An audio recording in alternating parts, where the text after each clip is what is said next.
चौथी बार मुख्यमंत्री बनने के बाद सीएम शिवराज सिंह चौहान पहली बार इंदौर पहुंचे। उन्होंने सबसे पहले कोरोना की समीक्षा की और आवश्यक दिशा निर्देश दिए।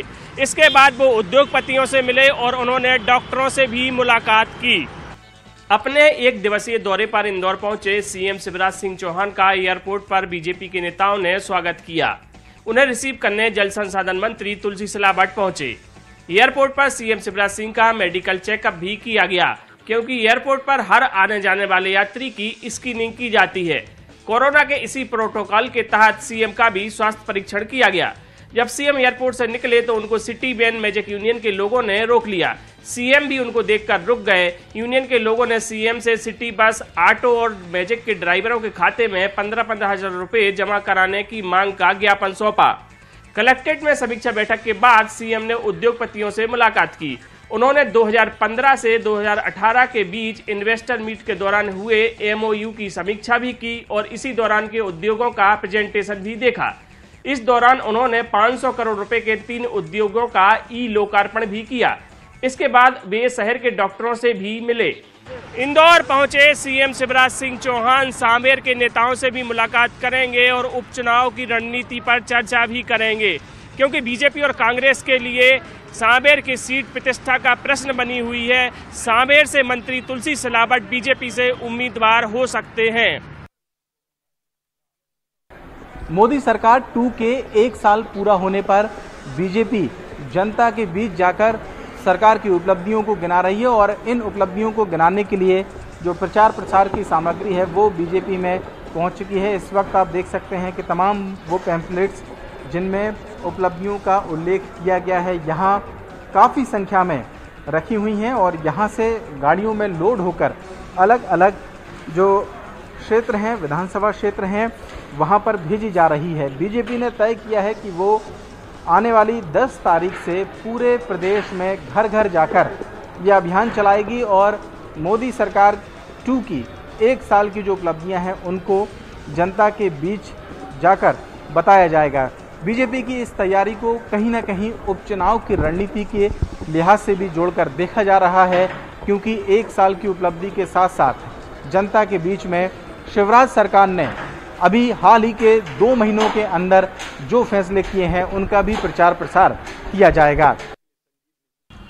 प्रदेश की सियासत में नया विवाद छिड़ गया है। विधानसभा के प्रोटेम स्पीकर जगदीश देवड़ा को बीजेपी की तरफ से मंदसौर के सुवासरा विधानसभा सीट का प्रभारी नियुक्त किए जाने पर अब सियासत छिड़ गई है। कांग्रेस ने इस फैसले पर अपनी आपत्ति दर्ज कराई है। पूर्व संसदीय कार्य मंत्री डॉक्टर गोविंद सिंह के मुताबिक प्रोटेम स्पीकर का पद संवैधानिक पद होता है और ऐसे में संवैधानिक पद पर बैठे किसी व्यक्ति की चुनाव में ड्यूटी लगाना पद की गरिमा के खिलाफ है। डॉक्टर गोविंद सिंह ने इस पूरे फैसले को लेकर बीजेपी पर आपत्ति दर्ज कराई है। डॉक्टर गोविंद सिंह के मुताबिक संवैधानिक पद पर बैठे हुए किसी व्यक्ति की इस तरीके से चुनाव में ड्यूटी लगाया जाना कहीं से भी ठीक नहीं माना जा सकता है और ये संविधान परंपराओं के खिलाफ है। दरअसल बीजेपी ने 24 विधानसभा सीट को लेकर चुनाव प्रभारी नियुक्त किए हैं। उसी के तहत प्रोटेम स्पीकर जगदीश देवड़ा की ड्यूटी मंदसौर के सुवासरा विधानसभा सीट पर लगाई है। लेकिन अब इस पूरे मामले को लेकर कांग्रेस आपत्ति दर्ज करा रही है और बता रही है कि किस तरीके से संविधान के खिलाफ बीजेपी ने जगदीश देवड़ा की ड्यूटी लगाने का काम किया है। मध्य प्रदेश विधानसभा के प्रोटेम स्पीकर जगदीश देवड़ा को सुवासरा विधानसभा सीट का प्रभारी बनाए जाने पर कांग्रेस ने कड़ा ऐतराज जताया है। कांग्रेस ने एक बयान जारी कर कहा कि जगदीश देवड़ा एक संवैधानिक पद पर मौजूद है और भारतीय जनता पार्टी ने उन्हें विधानसभा का प्रभारी बनाकर संवैधानिक मर्यादाओं का उल्लंघन किया है। कांग्रेस के ऑब्जेक्शन के बाद खुद विधानसभा के प्रोटेम स्पीकर जगदीश देवड़ा ने न्यूज़ 18 से चर्चा करते हुए कहा कि समाचार पत्रों में छपी खबरों के आधार पर कांग्रेस बयानबाजी कर रही है जो गलत है। मुझे भारतीय जनता पार्टी ने विधानसभा प्रभारी का कोई भी नियुक्ति पत्र नहीं दिया है। इस विधानसभा सीट पर मेरा पुराना नाता रहा है और मैं यहां पर कार्यकर्ताओं से पुराने रिश्ते नातों के जरिए यहां पर मेल मिलाप कर रहा हूं और कार्यकर्ताओं से संपर्क कर रहा हूं। इसे चुनाव से जोड़ना गलत है। कांग्रेस समाचार पत्रों के आधार पर जो बयानबाजी कर रही है उससे कांग्रेस को बचना चाहिए और इस तरह के बयान नहीं देना चाहिए। लॉकडाउन के 78 दिनों बाद महाकाल मंदिर में श्रद्धालुओं की जो है अंदर आने की अब शुरुआत हो चुकी है। मंदिर में प्रवेश कर पाएंगे श्रद्धालु। ये पहला दिन है और पहले स्लॉट में सुबह 8 बजे का वक्त है। आप देख सकते हैं किस तरह से ये जो सोशल डिस्टेंसिंग का पालन करके यहाँ पर श्रद्धालुओं को अंदर आने की इजाजत दी गई है। ये सारे श्रद्धालु फिलहाल अलग अलग यहाँ पर जो मंदिर समिति ने जो यहाँ पर जो नियम तय किए थे उसके अनुसार ही ये लोग यहाँ पर आ रहे हैं। और बात मानी जाए तो ये इन श्रद्धालुओं ने प्री बुकिंग कराई है और आज ये प्री बुकिंग कराने के बाद मंदिर में प्रवेश कर रहे हैं। इन्हीं से जानते हैं कि किस तरह से कितना वो यहाँ पर वो आए हैं और उनको कितना वक्त अब इसमें लग रहा है। यहाँ पर किस तरह से कितना खास रहेगा ये आज का दिन इनके लिए, क्योंकि बाबा महाकाल का मंदिर है और ऐसे में श्रद्धालु दूर दूर से यहाँ पर आते हैं। भैया कहाँ से आप आए हैं, कितना कहाँ से आए? इंदौर से। कितना खास है आज का दिन और कहाँ आपने बुकिंग कराई थी, कैसे कराई है? बहुत अच्छा लग रहा है, हम इंदौर से आए हुए हैं। कहाँ कैसे बुकिंग कराई है आपने? हमने ऑनलाइन बुकिंग कराई है। ऑनलाइन बुकिंग कराई है टोल फ्री नंबर पे। बिल्कुल, तो देखिए टोल फ्री नंबर पे भी लोगों ने बुकिंग कराई है। महिला श्रद्धालु भी है, इनसे पूछते हैं मैम कितना खास है आज का दिन और चूंकि बहुत दिनों बाद आपके दर्शन अब होंगे। बहुत ही दिन बाद महाकाल बाबा को देखने का मौका मिलेगा तो बहुत ही अच्छा लग रहा है। कितनी लालसा थी उन्हें देखने की और उनके पास दर्शन करने की? अब 3 महीने हो गए उनको देखे बिना। यूँ तो रोज आते रहते थे कभी कभी दर्शन, बहुत इच्छा थी उनको देखने की और आज फाइनली वो मौका मिल रहा है। तो देखिए फाइनली उनको मौका भी मिल रहा है और इच्छाएं भी थी। कुछ श्रद्धालु उनसे बात करते हैं कि वो किस तरह से इस मंदिर के जो नियम है उनको अब अलग दिख रहे हैं। भैया पहले भी आते रहे होंगे, अब सोशल डिस्टेंस का पालन करना पड़ रहा है, कुछ नए नियम है, कितना नए नियम जो है आपको चेंज लग रहा है? बिल्कुल नए नियम लग रहे हैं, सोशल डिस्टेंस पालन करना पड़ रहा है, हैंड वॉश करना पड़ रहा है, बढ़िया लग रहा है। और 2.5 महीने बाद आए तो बड़ी उत्साह आए और सोशल डिस्टेंस का पालन भी करेंगे। कहाँ से आए आप? इंदौर से आए। तो देखिए श्रद्धालु न सिर्फ उज्जैन से बल्कि इंदौर और अन्य शहरों से भी यहाँ पर आए हुए हैं और बाकायदा इस बात को वो लेके चल रहे हैं कि मंदिर आए हैं तो सोशल डिस्टेंस का पालन करना होगा, क्योंकि कोरोना जैसी महामारी है और इस महामारी को लेकर श्रद्धालु भी यहाँ पर जो है अवेयरनेस उनमें दिखाई दे रही है, क्योंकि मंदिर समिति ने जो नियम दिए थे उन नियमों का भी वो पालन करते हुए नजर आ रहे हैं। आनंद निगम, न्यूज़ 18 उज्जैन। आर्थिक गतिविधियों को बढ़ावा देने और अनलॉक के पहले चरण में आज से शहर भर के मॉल, रेस्टोरेंट और शॉपिंग कॉम्प्लेक्स जो हैं उन्हें ओपन कर दिया गया, सशर्त अनुमति दी गई है। इस वक्त हम एक मॉल में मौजूद हैं जो कि शहर के हृदय स्थल सिविक सेंटर में। आप देख सकते हैं 20 मार्च के बाद जो है मॉल आज गुलजार हुए। तमाम जो शॉपिंग की जितनी भी दुकानें हैं वो सुबह से शुरू हुई हैं। साफ सफाई और जो भी दिशा निर्देश दिए गए हैं उनके अनुपालन में ही सशर्त अनुमति दे दी गई है। प्रवेश दौर में जैसा कि एडवाइजरी कहती है सैनिटाइजेशन प्रॉपर होना चाहिए, थर्मल स्कैनिंग की जानी चाहिए, तो उसकी व्यवस्था भी यहाँ पर की गई है। जो भी लोग यहाँ पर आ रहे हैं उनके लिए सैनिटाइजर यहाँ पर बाकायदा रखा गया है। थर्मल स्कैनिंग शुरुआत में ही होगी जब लोग एंटर करेंगे मॉल पे, जैसे कि एडवाइजरी कहती है। और अगर किसी में भी कोरोना के लक्षण पाए जाते तो उसे अनुमति नहीं दी जाएगी, ऐसा भी निर्देश जो एडवाइजरी है वो कहती है। तो बेशक आर्थिक गतिविधियां बढ़ सकें, कहीं ना कहीं पटरी पर जनजीवन लौटे, इसके मकसद से अनलॉक का पहला चरण अभी पूरे देश भर में चल रहा है। और जलपुर संस्कार धानी में भी आज शॉपिंग मॉल्स, रेस्टोरेंट्स और जो होटल हैं उन्हें खोलने की अनुमति सशर्त रूप से दे दी गई है। लगभग 2 महीने से ज्यादा समय के बाद आज राजधानी भोपाल के उन जोनों में रेस्टोरेंट्स खुल रहे हैं जो कंटेनमेंट फ्री है।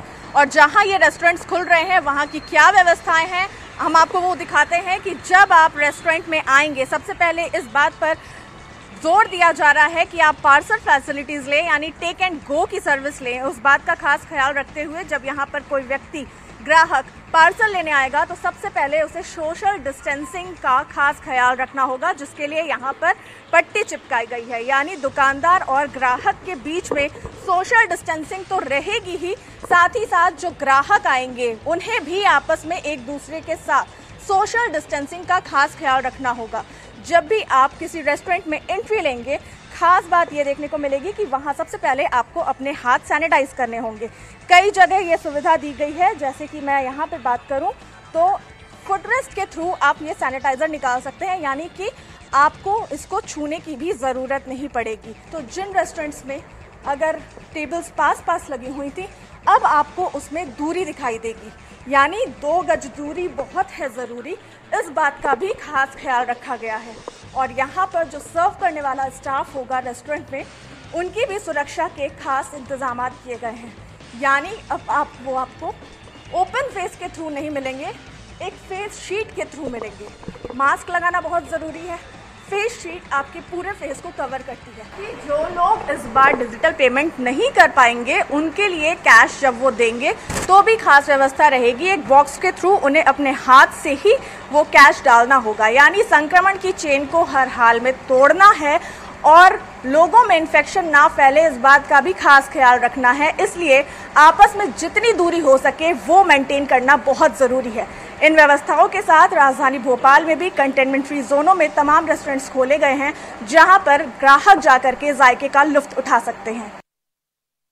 कोरोना वायरस के चलते कक्षा 12वीं के पेपर स्थगित कर दिए गए थे, लेकिन अब 9 जून से कक्षा 12वीं की परीक्षाएं होने जा रही हैं और परीक्षाओं को लेकर जो तैयारियां हैं परीक्षा केंद्र में वो पूरी हो चुकी, यानी अंतिम चरण में भी। और आप देख सकते हैं कि जब स्टूडेंट परीक्षा देने के लिए परीक्षा केंद्र पर पहुंचेंगे तो इस तरह से उनकी थर्मल स्क्रीनिंग की जाएगी, हाथों को सैनिटाइज करवाया जाएगा और उनका टेम्परेचर देखा जाएगा। अगर तय मानकों से परीक्षार्थियों का टेम्परेचर ज्यादा है तो उनके लिए अलग से बैठने की व्यवस्था की गई है। ये जो आइसोलेशन रूम आप देख रहे हैं, यहाँ पर सर्दी, खांसी और बुखार वाले परीक्षार्थियों को बिठाया जाएगा ताकि दूसरे परीक्षार्थी संक्रमण से बचे रहें। इस तरह की व्यवस्था हर परीक्षा केंद्र पर की गई है। प्रदेश भर में 8.5 लाख परीक्षार्थी परीक्षा में शामिल हो रहे हैं और इस तरह से जब परीक्षार्थी परीक्षा केंद्र पर पहुंचेंगे तो ये जो सोशल डिस्टेंसिंग के गोले हैं यहाँ पर बनाए गए हैं, यानी 1 से 1.5 मीटर के ये गोले हैं और इन पर एक एक परीक्षार्थी चलकर पहुंचेगा और इस तरह से अपने जो कक्षा है जहाँ पर उनको बैठना है, जहाँ पर वो परीक्षा देंगे, इस तरह से जो व्यवस्था है हर परीक्षा केंद्र पर हर कमरे में इस तरह से व्यवस्था की गई है। और ये जो कुर्सियाँ हैं यहाँ पर लगाई गई, यानी यहाँ पर भी 1 से 1.5 मीटर का दायरा मेंटेन किया गया है। ये जो बीच की कुर्सी है इसको छोड़ा जाएगा और इसके बाद जो परीक्षार्थी हैं वहाँ पर बैठेंगे। देख सकते हैं कि जब बच्चे पेपर देने के लिए पहुंचेंगे उससे पहले कक्षाओं को, पूरे स्कूल को सैनिटाइज किया जाएगा, परीक्षा केंद्र को सैनिटाइज किया जाएगा और जैसे ही छात्रों की परीक्षा हो जाएगी, पेपर देकर वो चले जाएंगे, उसके बाद भी परीक्षा केंद्र को, हर कक्षाओं को सैनिटाइज किया जाएगा, यानी संक्रमण से बचाने के लिए। और कोरोना संक्रमण के दौरान जब कक्षा 12वीं के पेपर हो रहे हैं तो सारी तैयारियां पूरी हो चुकी हैं और इस वक्त जो जिला शिक्षा अधिकारी हैं, जो तमाम परीक्षा केंद्र अध्यक्ष हैं, प्रिंसिपल हैं, उनका बच्चों को यही संदेश है कि वो डरे नहीं बल्कि पूरा फोकस अपनी तैयारी पर करें।